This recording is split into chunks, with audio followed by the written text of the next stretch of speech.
हमारा देश कैसा है? वैसा ही जैसा आप छोड़ के गए थे। यानी कि हम अभी भी अंग्रेजों के गुलाम हैं? नहीं, अंग्रेजों से तो हमें 1947 में ही आजादी मिल गई थी। अच्छा, तो अब तो हमारे अपने लोग देश चलाते होंगे ना? हाँ, तब तो देश काफी आगे बढ़ गया होगा। जब हमारे अपने लोग देश चला रहे हैं तो गरीबी और भ्रष्टाचार का तो नाम ही नहीं होगा।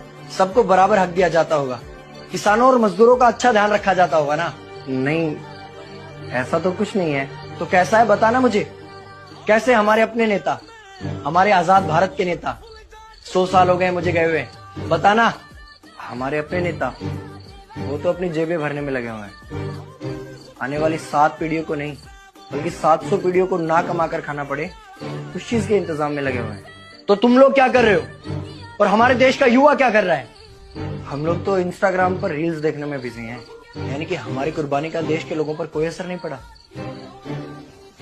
देश के लोगों में कोई देशभक्ति नहीं, कोई देश प्रेम नहीं।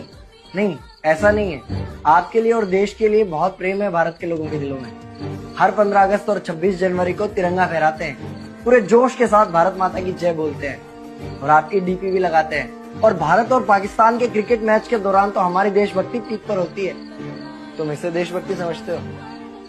तो फिर क्या है देशभक्ति? अगर तुम्हारी देशभक्ति समाज को सुधारने में, गरीबों को अच्छी शिक्षा या बराबर का हक नहीं दिलाती तो कोई काम की नहीं है तुम्हारी देशभक्ति।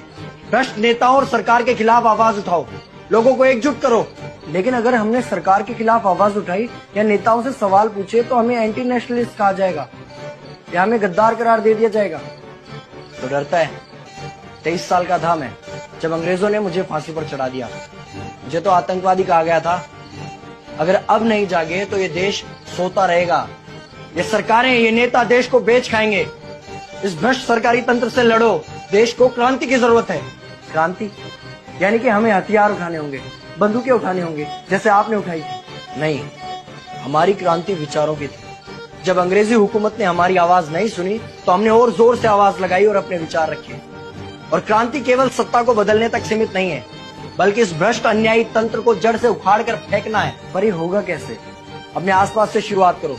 जो भी तुम्हें भ्रष्ट नजर आए उसके खिलाफ आवाज उठाओ, एक्शन लो। तुम्हारे टैक्स का पैसा नेताओं की जेब में जा रहा है, हिसाब मांगो। अपने वोट का सही इस्तेमाल करो, लोगों को जागरूक करो और इस देश को आजाद करवाओ। इंकलाब जिंदाबाद, इंकलाब जिंदाबाद।